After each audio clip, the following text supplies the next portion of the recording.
Hey, what's up guys? Sean here, and I'm making another video about my post hernia surgery.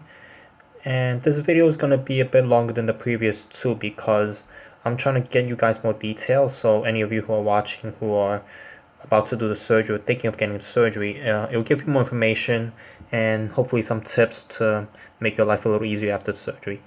So anyhow, today is Saturday afternoon and I had the surgery yesterday, Friday afternoon. So it's been about 24 hours. And all in all, I would say it's pretty much what I expected. There's definitely pain. It's pretty severe pain, especially last night. I had a lot of trouble sleeping. Number one, due to me having to sleep on my back. I'm used to sleeping on my side, but with this condition, you can't really do it because the pain's on one side. And even if you lean on the other side, it kind of compresses it. So I had to sleep on my back, which I'm not used to. And yeah, the pain was definitely there, even when you're laying down. It's maybe about 5 out of 10. And if you were to move or get up or whatnot, it'll shoot to like 8 or 9 out of 10, which is pretty bad.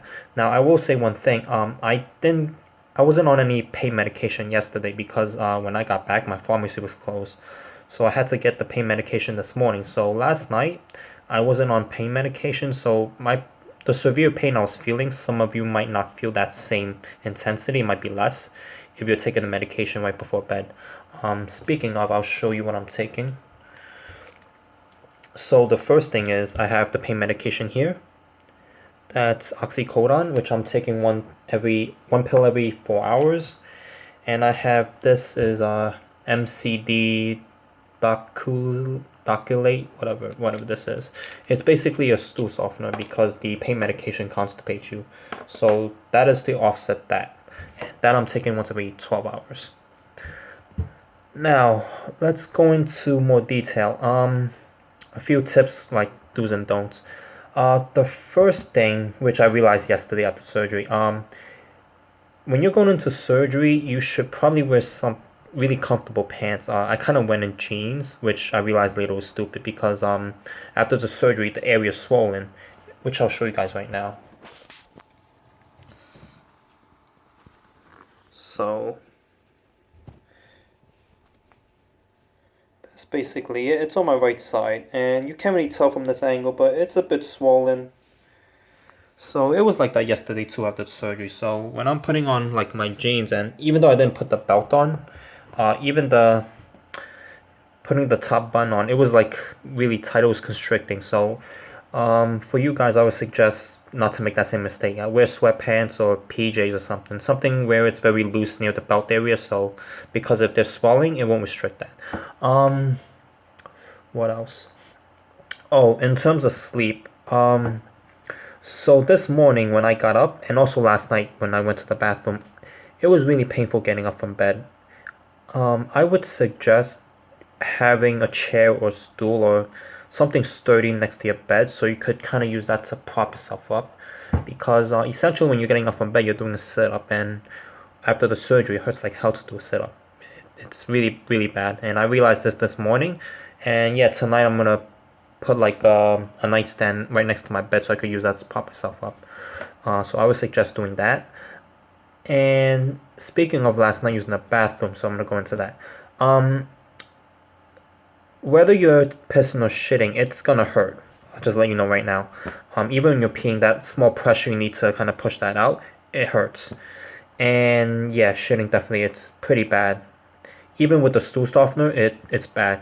So, and the second thing about that is I'm urinating about once every like 3 to 4 hours, and it wasn't even that I was drinking a lot of water last night. I think the swelling in that particular area, it's probably compressing the bladder somehow, and it's making me urinate more frequently. Each time I'm urinating, it's not even a lot. It's just I just feel the need to urinate a lot. So last night I got up maybe 3 to 4 times, which sucks because one, interrupt your sleep, and two, it's painful getting up each time and walking to the bathroom. So for any of you guys who are about to get the surgery, I would suggest not drinking anything at all 2 to 3 hours before bed. So hopefully you don't have that problem. At most you'll get up maybe once and it won't be as painful. Let's see what else. Okay, food. There are certain restrictions with food. The ones that my doctor recommended me not to eat would be oily foods, fried foods, spicy foods, no dairy, and no alcohol. So those are like the main 5 things. So, and I will also suggest you guys stock up on food before the surgery so you don't have to do any grocery shopping.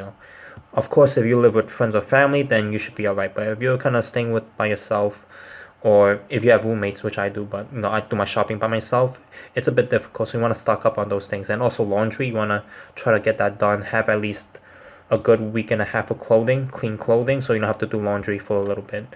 Um, and going back to the food, some of the things I've been eating, it's mostly like fruits. Been eating oatmeal. Been drinking soup.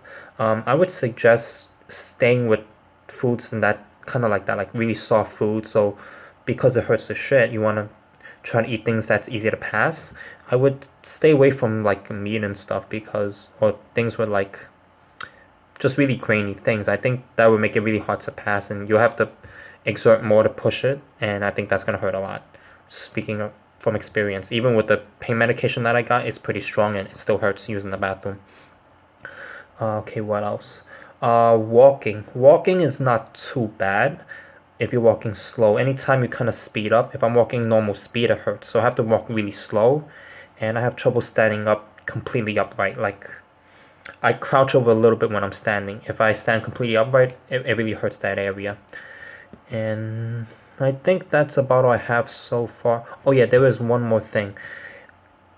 Any of you guys who are getting surgery, if it's winter or it's just cold in general, unless the surgery it's bothering you a lot, if it's painful, obviously you gotta get it ASAP. But if it's really minor, it's not really bugging you, I would probably wait a little bit till it gets warmer. Because it's April here in New York right now, and it's still pretty chilly. Well, today's pretty warm, but yesterday it was chilly, and last night I had a runny nose. It was stuffed, and just the process of blowing your nose or sneezing, it hurts like a motherfucker. Especially the sneeze. When I sneezed, it felt like somebody's digging a knife in my stomach. It was really bad. So yeah, if you're about to think of getting surgery and it's really cold and it's not a major pain, I would probably wait till it gets a bit warmer so you can avoid those things because it's gonna hurt even with the medication again. And yeah, I think that's about all I have so far. So yeah, today's the first day after the surgery. I'm gonna make another video tomorrow and the day after. So I'm gonna document day 1, 2, and 3, and I'm gonna have a follow up with my doctor next week. So it should be 7 days after the surgery. I'm gonna do the follow up. So I'll make another video after that, and I think that's about it. So I'll make a couple of videos here and there, and anything I find, I'll let you guys know. If you guys have any questions, just comment and I'll answer them as soon as possible. Alright, peace.